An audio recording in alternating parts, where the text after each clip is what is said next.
बच्चों, जैसा कि आज हम मैथमेटिक्स का chapter 3 pair of linear equation in two variables पर हम डिस्कशन करने वाले हैं। इस चैप्टर्स के अंदर ये 4-5 टॉपिक्स हैं। जैसा कि फर्स्ट टॉपिक्स आपको मिलेगा linear equations and standard forms, इसके ऊपर हम डिफाइन करेंगे। टू वेरिएबल लीनियर इक्वेशंस क्या होती हैं, pair of linear equation two variables कैसे हम उसको डिनोट करते हैं, टाइप कितने होते हैं इसके, और मेथड क्या होते हैं इनको सोल्व करने के लिए। चलिए तो हम पहले लेते हैं linear equation and standard form. First लेते हैं हम linear equation and standard form. इसकी स्टैंडर्ड फॉर्म क्या होगी? लीनियर इक्वेशंस की अगर हम बात करें तो हमने पोलिनोमियल्स के अंदर एक लीनियर वर्ड्स पढ़ा था, जिसमें हमने ये देखा था कि किसी भी पोलिनोमियल्स के अंदर यदि उसके वेरिएबल की हाईएस्ट डिग्री 1 हो तो वो लीनियर पोलिनोमियल्स कहलाता है। Means highest degree 1। वैसे ही यहाँ पे कोई इक्वेशन है और उसके अंदर जो वेरिएबल होगा यदि उसकी हाईएस्ट डिग्री 1 हो गई तो वो बन जाता है लीनियर इक्वेशन। जैसे सपोज करो कि एक मैं एग्जांपल आपको शो करके देता हूँ कि 2x प्लस के 5 इज इक्वल टू 0। ये एक इक्वेशन बनी, ये तो पता ही है आपको, इक्वल लग गया तो ये एक इक्वेशन बन गई। इसमें वेरिएबल कौन सा है? ये वेरिएबल है, ये इसका कोफिशिएंट है, ये कांस्टेंट है। तो इस वेरिएबल्स की हाईएस्ट पावर कितनी है? 1 है, इसलिए बन गई लीनियर इक्वेशन। वैसे ही अगर मैं स्टैंडर्ड फॉर्म की बात करूं इसकी, तो ये लिख दिया मैंने ax प्लस का b इज इक्वल टू 0। इसके अंदर हाईएस्ट पावर 1 है तो इसलिए ये भी लीनियर इक्वेशन बनी। ठीक समझ में आ गया? इसका स्टैंडर्ड फॉर्म क्या हो गया? ये हो गया। अब है टू वेरिएबल लीनियर इक्वेशंस। ये क्या होती है? टू वेरिएबल क्या लीनियर इक्वेशंस क्या होती है? ऐसी इक्वेशंस जिसके अंदर दो वेरिएबल होते हैं वो टू वेरिएबल लीनियर इक्वेशन कहलाती है। टू वेरिएबल लीनियर एलिमिस लीनियर इक्वेशन। ठीक है, तो इसको जैसे कि सपोज करो 2x प्लस का 3y इज इक्वल टू मैंने 5 लिख दिया, तो ये बन गया, क्या बन गया? ये बन गया टू वेरिएबल, क्योंकि इसके अंदर टू वेरिएबल, एक वेरिएबल ये हो गया, एक वेरिएबल ये होगा, ये इसका कोफिशिएंट हो गया, ये y का कोफिशिएंट है, और ये आपका हो गया कांस्टेंट। कांस्टेंट ये फर्स्ट वेरिएबल हो गया, ये सेकेंड वेरिएबल हो गया, और ये कांस्टेंट हो गया। जिस इन दो वेरिएबलों की वजह से ये जो वेरिएबल्स है इसको कहलाते हैं हम टू वेरिएबल लीनियर इक्वेशन। इसका भी स्टैंडर्ड फॉर्म होता है। क्या होता है जी? ये लिख दिया ax प्लस का by is equal to c, या इसको तो भी ले सकते हैं प्लस का c इज इक्वल टू 0। ये इसका होता है स्टैंडर्ड फॉर्म। हम इसको ये भी लिख सकते हैं 2x प्लस का 3y माइनस के 5 इज इक्वल टू 0, क्योंकि ये इधर पर के माइनस का आ गया। ये इसका स्टैंडर्ड फॉर्म हो गया। जब भी वो स्टैंडर्ड फॉर्म में लिखने की बात करेगा तो हमें इस फॉर्म में उसको लिखना होगा। अब इसके अंदर जो ये ए और बी क्या होते हैं? ये जो है ए और बी एक नेचुरल इंटीजर्स होते हैं जो कि नॉट इक्वल टू 0 होते हैं। सॉरी, इंटीजर्स नहीं होते, ये नॉट इक्वल टू 0 होते हैं, जो कि नेचुरल नंबर हो गया, नेगेटिव इंटीजर्स हो गया है। ठीक है जी, तो ये इसका स्टैंडर्ड फॉर्म। चलिए, अब इस जो है एक चीज का ध्यान रखना कि किसी भी इक्वेशंस के अंदर जितने वेरिएबल होंगे उसको सोल्व करने के लिए उतनी ही इक्वेशन की आवश्यकता होगी। कि कैसे? कि सपोज करो कि हम आपसे ये बोला कि भाई 2x प्लस का 3y इज इक्वल टू 5, या इसको आपने ये लिख लिया प्लस के 5 इज इक्वल टू 0, और x और y की वैल्यू फाइंड आउट करो। तो इसका मतलब कि दो वेरिएबल होगा। इसका मतलब इसको एक इक्वेशन की जरूरत और पढ़ने वाले तभी इसको सोल्व करने तभी ये सोल्व हो पाएगी। ठीक है, तो इसीलिए जो है इसको हम यदि दो इक्वेशन इस तरह की इक्वेशन को साथ साथ लिख दिया जाए तो ये हो जाती है pair of linear equation in two variable. ये क्या बन जाती है? Pair of linear equation in two. Pair बन गया ना, एक और दो हो गया, तो इसको हम इस तरह लिखते हैं। इसको स्टैंडर्ड फॉर्म की अगर हम बात करें, स्टैंडर्ड फॉर्म्स की अगर हम बात करें तो इसको लिखते हैं a1x प्लस के b1y प्लस के c1 is equal to 0, a2x plus के b2y प्लस का c2 इज इक्वल टू 0। ये इसकी स्टैंडर्ड फॉर्म होती है। अगेन वही, इसमें a1 जो होगा ये x का कोफिशिएंट होगा, b1 जो होगा y का कोफिशिएंट होगा, c1 कांस्टेंट होगा। वैसे ही a2 इस x का कोफिशिएंट होगा, b2 इस y का कोफिशिएंट होगा, c2 ये कांस्टेंट हो गया। तो ये जो होती है ये pair of linear equation two variable होती है। बात समझ में आई बच्चों? ओके, फटाफट जल्दी बढ़ते हैं ताकि जो है हमारी वीडियो बहुत शॉर्ट रहे और आप लोगों को इसको मिनटों में देखा जा सके। चलिए नेक्स्ट लेते हैं type of pair of linear equation. Type of कितने तरह की होती है? Type of pair of linear equation, ये यहाँ पे तीन तरह का इसमें शो किया गया है। फर्स्ट जो इसके अंदर होता है इंटरसेक्टिंग लाइन। कौन सी होती है? Intersecting line. Intersecting line, intersecting line से आपको दिखाई ही दे रहा होगा कि भाई ये लाइन को इंटरसेक्ट, मैं यहाँ पे लिख देता हूँ। दूसरा इसके अंदर होता है आपका coinciding lines. Coincide line, coinciding, coinciding line. और तीसरा इसके अंदर होता है पैरेलल लाइन। क्या होता है? Parallel line. ये तीन तरह के इसमें डिनोट जो है पेयर ऑफ लीनियर इक्वेशंस को हम डिनोट करते हैं। इंटरसेक्टिंग लाइन का मतलब ये है कि सपोज करो कि टू लाइंस एक दूसरे को इंटरसेक्ट करती है। मान लीजिए एक लाइन ये है और एक लाइन ये है, ठीक है। और आपको ये पता होगा कि किसी भी इक्वेशंस का हम ग्राफ ड्रा कर सकते हैं। आपने 9th क्लास में सीखा है, 8th क्लास में भी पढ़ा है। तो सपोज करो कि एक लाइन की इक्वेशन ये है, ax1 प्लस के by1 प्लस का c1 = 0। और दूसरी लाइन की इक्वेशन ये है ax2 प्लस के, सॉरी ये लिख दिया, इसको a1 लिखना था मेरे को, कोई बात नहीं। ये है a1x प्लस का b1y प्लस का c1 = 0। और दूसरी इक्वेशन आपके साथ ये आ गई a2x प्लस का b2y प्लस का c = 0।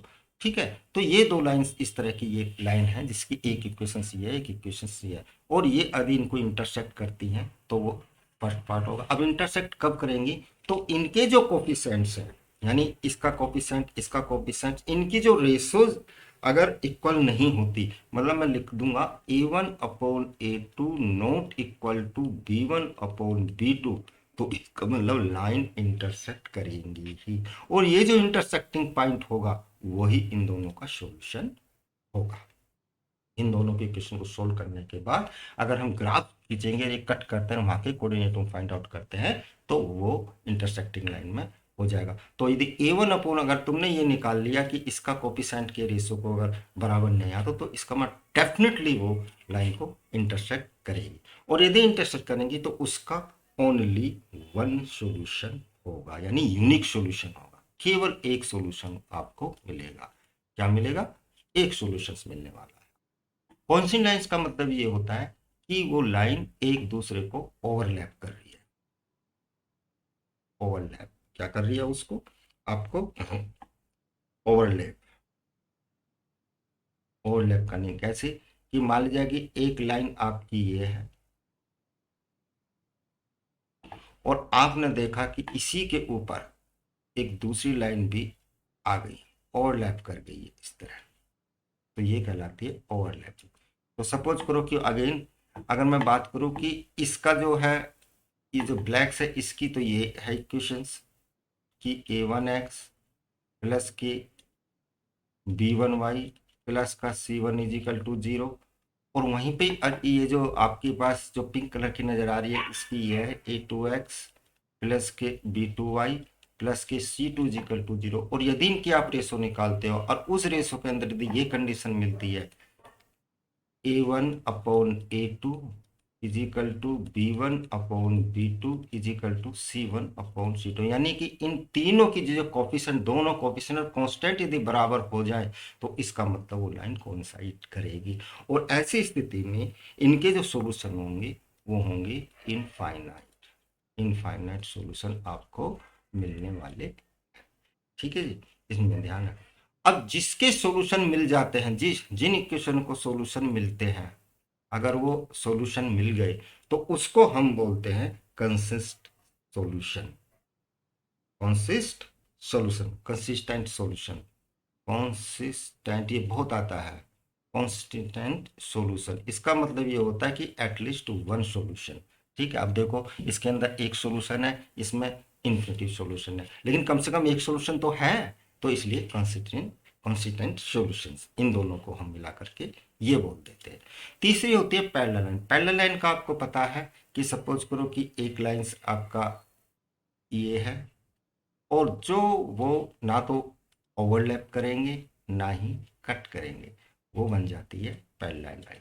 अगेन हम बात करें कि इसकी इक्वेशंस जो है, इसकी इक्वेशंस जो है a1x प्लस के b1y प्लस के c1 इज इक्वल टू 0, और इसकी इक्वेशंस है a2x प्लस के b2y प्लस का c2 इज इक्वल टू 0।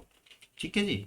और इसी के फिर हम अगर हम इसके कोफिशिएंट्स की रेशो की बात करते हैं तो उस स्थिति में इनकी जो बात करते हैं तो ये कंडीशन निकल कर आती है a1/a2 is equal to b1/b2 not equal to c1/c2। ये एक आपके पास कंडीशन से निकल करके आ जाती है, तो वो लाइनें पैरेलल होगी। ऐसी स्थिति में इनका नो सॉल्यूशन,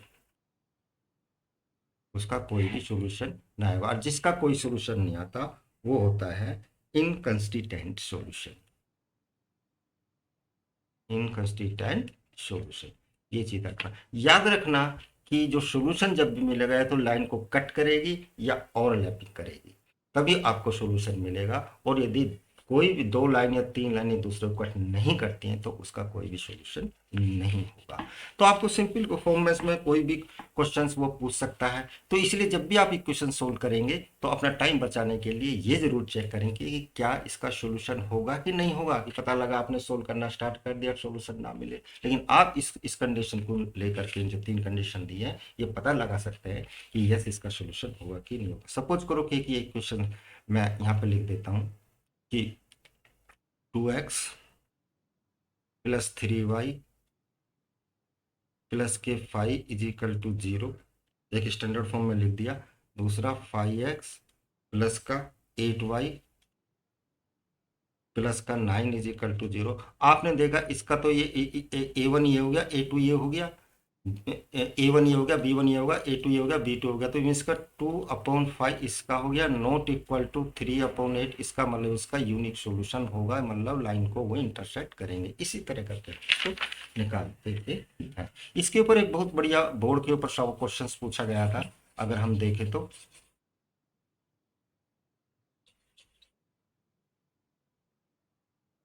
क्वेश्चंस क्या था, आपकी एक बुक का ही क्वेश्चन है। क्वेश्चन ये बोला था कि for which value a and b does the following pair of linear equation have infinite number of solution. यानी एक इक्वेशन उसने ये दिया था 2x प्लस का 3y इज इक्वल टू 7, और दूसरा दिया था a माइनस का b x, a माइनस का बी एक्स प्लस का a प्लस का b y is equal to 3a plus का b माइनस के 2। इस तरह का इक्वेशन था। उसने बोला था कि इसके अगर दोनों को सोल्व करते हैं तो इनफाइनाइट सॉल्यूशंस आते हैं, इनफाइनाइट सॉल्यूशंस मिलते हैं।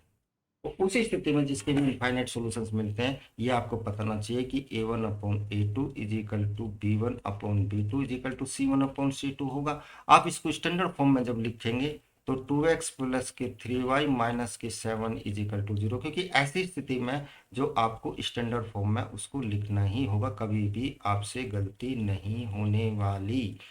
ठीक है जी। माइनस के 3a प्लस का b माइनस के 2 इज इक्वल टू 0, ये इसका कोफिशिएंट हो गया, ये इसका कोफिशिएंट हो गया, ये इसका कोफिशिएंट, इनको ऑब्लिक कर दो। 2/a माइनस के b is equal to 3/a plus का b is equal to 7/3a plus का b माइनस के। एक बार इसको इक्वल करके लिख लो, यानी 2/a माइनस का b is equal to 7/3a plus के b माइनस के 2। एक बार इसको इक्वल करके लिख लो, 3a प्लस के b is equal to 7/3a plus का b माइनस 2। और उसके बाद क्रॉस मल्टीप्लिकेशन करके इक्वेशन आपके पास समथिंग ये a प्लस की भी में या a माइनस की भी में समथिंग आएंगे, दोनों को सोल्व कर लो। कैसे सोल्व करते हैं मैं आगे बताने वाला हूँ। तो इस तरह करके वो कंडीशनों को करते हैं, है ना। चलिए अब हम अगला लेते हैं method of solving the linear equations, method of solving linear equations. क्या मेथड होता है करने का? इसके तीन मेथड बताए गए हैं। वैसे तो इसके मेथड ऑफ सॉल्विंग के दो मेथड होते हैं। एक होता है ग्राफिकल मेथड, जिसे ग्राफ से करते हैं, ग्राफिकल मेथड। और दूसरा मेथड होता है इसके अब एल्जेब्रिक मेथड, एल्जेब्रिक मेथड। ठीक है जी। ये तीन मेथड, दो मेथड हमारे यूज। ग्राफिकल मेथड तो सिंपल ग्राफ खींचकर, और एल्जेब्रिक मेथड्स के भी तीन पार्ट होते हैं। सबसे पहला होता है सब्स्टिट्यूशन मेथड, सब्स्टिट्यूशन मेथड। ये आपकी बुक्स में मिल जाएंगे, केवल मुझे आपका ब्रशअप कराना है। सेकंड मेथड होता है एलिमिनेशन मेथड, एलिमिनेशन मेथड। और थर्ड होता है आपका, शायद ये कोर्स में है कि नहीं है, क्योंकि अभी इसमें तो दिया हुआ है, लेकिन मैंने सुना था ये कोर्स से निकल गया है। तीसरा इसके अंदर आपका होता है क्रॉस मल्टीप्लीकेशन मेथड। फिर भी हमें बता देता हूँ, क्रॉस मल्टीप्लीकेशन मेथड, ये तीन इसके अंदर है। तो सबसे पहले हम लेते हैं ग्राफिकल मेथड। ग्राफिकल मेथड में क्या है, आपको आपने, मैंने अभी कुछ देर पहले बोला था कि आपने 9th क्लास में ग्राफ खींचना सीखा होगा। सेम वही है। सपोज करो कि दो इक्वेशन दी हुई है, x प्लस के वाई इज इक्वल टू 2, और एक इक्वेशन आपको दे दी x माइनस के वाई इज इक्वल टू 4। आप इनकी टेबल तैयार करोगे। टेबल तैयार करने में आपको जो है, इस इक्वेशन को इस फॉर्म में आप लिख लेंगे, y को उधर लिखेंगे और x को इधर ले जाएंगे, यानी कि 2 माइनस के x हो गया। वैसे इसको करेंगे, ये जब y को उधर लेकर के ये हो जाएगा x माइनस के 4 हो जाएगा। और यहाँ पर आप एक टेबल तैयार कर लेंगे। एटलीस्ट आप 2 पॉइंट जरूर लेंगे, 2 से अगर ज़्यादा लेंगे तो ज़्यादा बेहतर होगा, नहीं तो 2 पॉइंट तो लेंगे, क्योंकि किसी भी लाइन को ड्रॉ करने के लिए 2 पॉइंट की तो आवश्यकता होती ही है। ठीक है। यहाँ सपोज करो कि ये x हो गए, y हो गए। x की कोई वैल्यू रखेंगे, सपोज करो मैंने 0 रखा तो यहाँ पे 2 आ गया। आपने यहाँ पे 1 रखा तो यहाँ 1 आ गया। और यहाँ पे अगर मैंने 2 रख दिया तो ये 0 आ गई। 3 पॉइंट मैंने ले लिए। वैसे ही यहाँ पे x देख लो, अगर मैं यहाँ x की 0 रखूंगा तो -4 आ गया। यहाँ पे मैं 1 रखूंगा, 1 रख दिया तो कितना आ जाएगा, -3 आ जाएगा। और अगर मैं यहाँ मैं 2 रखूंगा तो यहाँ -2 आ जाएगा। और मैंने यहाँ पे अगर 4 रख दिया तो ये 0 आ जाएगा। तो इस तरह करके हमने, और उसके बाद आपके पास एक ग्राफ पेपर होगा, उसके ऊपर आप जब ग्राफ खींचेंगे, आप प्रॉपर ग्राफ खींचना, मैं तो आपको एक बस ड्रॉ करके दिखा दे। जब आप इसमें करेंगे तो 0 1, तो यानी कि 0 ये है तो 1 समथिंग यहाँ पे एक पॉइंट आएगा, 1 1 यानी समथिंग यहाँ पे एक पॉइंट आएगा, और 0 2 तो समथिंग यहाँ आएगा। तो आपको एक लाइन समथिंग इस तरह का मिलने वाली है। इस तरह आपको दिखाना है। और यहाँ पे लाइन की इक्वेशन भी आपको डाल देनी है, यानी कि ये x plus y equal to 2 की। अब जब आप इसकी करेंगे तो 0 -4, 0 -4 यानी कि समथिंग नीचे आएगा। ये इस तरह करके यहाँ पे आ गया। सपोज करो कि ये पॉइंट 1 -3 यहाँ पे आ गया समथिंग करके, है ना। तो इस तरह करके एक लाइंस आपको ये वाली मिलने वाली है। ये आपके क्या होगी, ये होगी x माइनस के वाई इज इक्वल टू। अब जहाँ पे दोनों लाइन कटते हैं, यहाँ पे इसके आप कोऑर्डिनेट निकाल सकते हैं। कैसे निकालें कोऑर्डिनेट, कि यहाँ पे ये आ गया, इस पॉइंट को काउंट करो, और ये कितना गया यहाँ पे करके ये पॉइंट कर लो। तो जितना भी, सपोज करो कि ये 2 है और ये सपोज करो 1 है, तो आपके सॉल्यूशंस 2 और 1 या 1 1 जो भी है आपके निकल गया। सपोज करो कि ये जो भी निकल करके आएगा, 1 जो भी है, जो भी इसके कोऑर्डिनेट निकल के आएंगे वही आपके सॉल्यूशन हैं। बात समझ में आई? बस इतना ही आपको करना है। क्वेश्चन कैसे भी हो, मेथड आपको यही यूज करना है। चलिए, अब हम बाकी 3 मेथड भी फटाफट खत्म करते हैं। चलिए, पहला लेते हैं हम सब्स्टिट्यूशन मेथड। मैं केवल एग्जाम्पल के द्वारा ही आपको इसको समझाऊंगा, कोई जनरल्स में नहीं लूंगा मैं। तो सबसे पहला है substitution method. Substitution method, substitution methods में आपको दिखाया जा रहा है कि चीजें सब्स्टिट्यूट करनी है और कुछ नहीं है। सपोज करो कि आपको वही इक्वेशन x प्लस के y is equal to 2a की इक्वेशन दे दी, और दूसरी एक इक्वेशन ये दे दी आपको कि x माइनस के वाई इज इक्वल टू 4। इसमें क्या करेंगे आप, यहाँ से y की वैल्यू उठाएंगे और उठा के इस y की वैल्यू की जगह रख देंगे, यानी इस y की वैल्यू को निकाल के यहाँ पर रख देंगे, वही सब्स्टिट्यूट हो गया और कुछ नहीं करना। यानी कि सबसे पहले यह है कि find the value of y in term of x, आपने y की वैल्यू x के टर्म में निकाल दी और वो जो वैल्यू आई उठा करके इस y की जगह सब्स्टिट्यूट कर दी, जिससे आपको x मिल जाएगा। x की वैल्यू जब निकल कर आएगी इन दोनों इक्वेशनों में से यहाँ पे पुट कर देंगे, ये इक्वेशंस 1 है और ये इक्वेशंस 2 है, किसी एक इक्वेशंस में रख देंगे, आपको y की वैल्यू हो जाएगी। तो जैसे कि मैंने इसको अगर मैं y की वैल्यू x के टर्म में निकालूंगा तो आपके पास ये निकल करके आएगी। अब ये जो है, अब यहाँ पे हम लिख देंगे कि substitute y is equal to 2 minus x in equation 2, और जैसे ही यहाँ पर लिखेंगे, यहाँ पहले इक्वेशन लिखेंगे और इसकी जगह फिर यहाँ पे ये करके हम ये लिख देंगे जो भी y की वैल्यू निकल के आई थी, और यहाँ पे देखा हमने x माइनस के 2 प्लस के x इज इक्वल टू 4, यानी कि 2x इज इक्वल टू 6, यानी x इज इक्वल टू 3। अब हम यह लिखेंगे सब्स्टिट्यूट, ये लैंग्वेज आपको जरूर लिखनी है, x is equal to 3 in equation 1, क्योंकि यही मुझे इजी लग रही है। तो x प्लस के y इज इक्वल टू 2, और x की जगह जब 3 लिखेंगे तो y इज इक्वल टू 2, तो y is equal to minus के 1। ये आपके पास जो है दोनों x और y की वैल्यू निकल के आ रही है, ये सब्स्टिट्यूशन मेथड है। दूसरा आपका है आपका कौन सा, एलिमिनेशन मेथड। एलिमिनेशन मेथड में आपको देख रहे हैं एलिमिनेट करना, मतलब एक चीज को खत्म कर देना, वही कहलाता है एलिमिनेशन मेथड। तो सेकंड है आपका एलिमिनेशन मेथड। एलिमिनेशन मेथड, उस एलिमिनेशन मेथड में क्या होगा कि आपको जो इक्वेशंस दी हुई है, सपोज करो कि एक इक्वेशंस आपको ये दे दी x प्लस के y इज इक्वल टू 5, और एक इक्वेशंस आपको ये दे दी माइनस के 3y प्लस के 2x इज इक्वल टू 4। ये आपको दो इक्वेशन दे दी और बोला इसको सोल्व करो एलिमिनेशन मेथड से। सबसे पहले इसमें एक चीज याद रखना है कि आप जो है वेरिएबल को अलाइन करके रखना। अलाइन का मतलब क्या होता है कि x वेरिएबल है उसके नीचे x ही आना चाहिए, y वेरिएबल है उसके नीचे y आना चाहिए। जैसे कि इसने इस x की जगह यहाँ पे y कर दिया, y की जगह x कर दिया। तो सबसे पहले जो भी आपको इक्वेशन है उसे लिखिए, और आपको जो है कांस्टेंट एक तरफ कर देने, वेरिएबल एक तरफ रखना, ये भी आपको ध्यान रखना, उधर भी ये चीज याद रखनी है आपको, ठीक है। अब इसमें x की जगह ये आपको 2x आ गया और ये माइनस के 3y आ गया इज इक्वल टू 4 आ गया।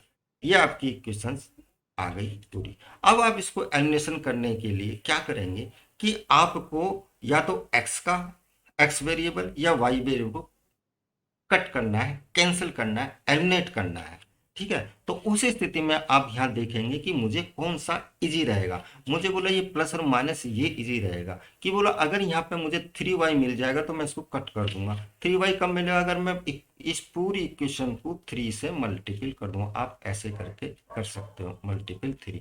जब आप इसे 3 करके करेंगे तो 3x प्लस के 3y इज इक्वल टू 15, और बाकी को आप इसको ऐसे लिख लेंगे। आप यहाँ लिख भी सकते हैं कि multiplied equation 1 is multiplied by 3, ये लिख सकते हैं। अब ये देखो ये प्लस है, मैंने ये कट गया, यहाँ पे आपका 5x आ गया और इसके बाद 19 आ गया, है ना। तो इसका मतलब ये होगा कि x is equal to 19 upon 5 आ गया। अब ये 19 अपॉन आप कोई सी भी इक्वेशन में जो आपको जो लगे वो 1 में भी रख सकते हो, 2 में भी रख सकते हैं। तो सीधा करेंगे substitute x is equal to 19 upon 5 in equation 1, और आप जानते ही हो सब्स्टिट्यूशन पहले बताया है, यहाँ पे रखेंगे और यहाँ पे 19 अपॉन 5 रखेंगे, प्लस के y इज इक्वल टू 5 और y is equal to 5 minus के 19 अपॉन 5, और जो भी आपका निकल करके आएगा 25, यानी कि 25 19 कितना हो जाएगा 6। ये आपकी y की वैल्यू आ गई और ये आपकी x की वैल्यू आ गई। वहीं पे अगर सपोज करो ये दोनों साइन बराबर हो जाते, किसी वजह से ये हो जाता 3x प्लस के 3y इज इक्वल टू 15 और 2x प्लस के 3y इज इक्वल टू 4, उसी स्थिति में आप करते तो साइन चेंज कर लो। सब्ट्रैक्ट कर लो। अभी तो मैंने यहाँ ऐड किया, क्योंकि मैंने जब कोई साइन नीचे ऐड किया तो यहाँ पे आप सब्ट्रैक्ट कर लो। जब सब्ट्रैक्ट करेंगे तो साइन चेंज हो जाएगा, ये प्लस का तो माइनस का हो, ये प्लस का तो माइनस हो, प्लस का हो तो माइनस होगा, ये कट गया। यानी कि x इज इक्वल टू कितना हो जाएगा, 11 आ जाएगा। अगेन फिर इसी कंडीशन में हम चलने लग जाएंगे। तो ये आपका आ गया एलिमिनेशन में। ठीक है जी। अब हम करते हैं नेक्स्ट, कौन सा है, लास्ट, क्रॉस मल्टीप्लिकेशन मेथड। इसको आप देखो, क्रॉस मल्टीप्लिकेशन मेथड बहुत इजी है, इसमें ज़्यादा टाइम लगता नहीं है, बस एक कॉन्सेप्ट पता होना चाहिए। मैं एक जनरल इसमें बता रहा हूँ। सपोज करो कि आपके पास ये दो इक्वेशंस दी हुई हैं, a1x प्लस के b1y प्लस का c1 is equal to 0, a2x plus के b2y प्लस का c2 इज इक्वल टू 0। तो हम इसको कैसे करते हैं, इसको x अपोन करके छोड़ देते हैं, is equal to y upon करके छोड़ देते हैं, इज इक्वल टू, थोड़ा सा दूर कर देता हूं मैं, is equal to constant up करके छोड़ देते हैं, सी अपोन करके। ठीक है, क्योंकि ये कॉन्स्टेंट है एक्स वाई, इसको हम कॉन्स्टेंट कर लेते हैं। क्या कर लेते हैं, कॉन्स्टेंट। ठीक है जी। अब कॉन्स्टेंट्स तो क्या करना कि हम इसको जो है सीधा वन ही कर देते हैं कि वन एक कॉन्स्टेंट है हमारा, खत्म। अब इसके जो एक्स के नीचे क्या करते हैं कि ये टर्म्स रख लेते हैं। एक्स के ऊपर क्या करते हैं कि जैसे कि यहाँ पे ये एक्स है तो एक्स वाले पार्ट को छोड़ दो। अब हमारे पास क्या बचता है कि b1 c1 b2 और c2। अब आप y को कर लो, लेकिन करना इससे आगे ही है, c1 के बाद ही। यानी अगला जो टर्म्स आपके पास आने वाला है ये c1 और c2 तो आएगा ही। अब आपने जब इसको कर लिया तो आपके पास क्या बच रहा है, ये a1 a2, a1 a2। अब आप कोष्टेंट में a1 अपॉन a2 तो आएगा ही। अब c पे करेंगे तो क्या बचेगा, b1 b2। ये हो गया b1 b2। अब इसका क्रॉस मल्टीप्लिकेशन करेंगे। क्रॉस मल्टीप्लिकेशन हमेशा ऐसा करना है, ये ऊपर से नीचे की ओर, यहाँ नीचे से ऊपर की ओर। तो आपके पास जो बचेगा x b1c2 plus b2c1 minus के, प्लस नहीं माइनस के, इसी तरह y upon c1a2 minus c2a1 is equal, कभी गलती नहीं होगी, upon a1b2 minus minus a2b1। ठीक है, तो इसका मतलब इसका रिलेशन इसके साथ करते हैं, कि x की जो वैल्यू आपके पास आने वाली है b1c2 minus b2c1 upon a1 b2 minus a2b1, और y इज इक्वल टू आपके पास आने वाला है c1 a2 minus c2 a1 upon a1 b2 minus a2 b1। ये आपके पास x और y की वैल्यू निकल के आ जाती है। तो इस तरह करके हम सोल्व कर सकते हैं इसको। बात समझ में आई कि नहीं। जैसे कि एक सिंपल इक्वेशंस भी अगर हम निकालना चाहेंगे तो इस तरह कर सकते हैं। ये सपोज करो कि x प्लस के वाई इज इक्वल टू 5 है, ठीक है, और ये दे रखा 2x प्लस का 2x माइनस का 3y इज इक्वल टू 4 है। तो आप इसको पहले स्टैंडर्ड फॉर्म में आपको लिखना पड़ेगा। ये याद रखना, बिना स्टैंडर्ड फॉर्म में नहीं लगेगा, ये स्टैंडर्ड फॉर्म में ही चलता है। ठीक है, तो 2x माइनस के 3y माइनस के 4 इज इक्वल टू 0। अब यहाँ करके x upon is equal to y upon is equal to 1 upon, यानी कि 1 2।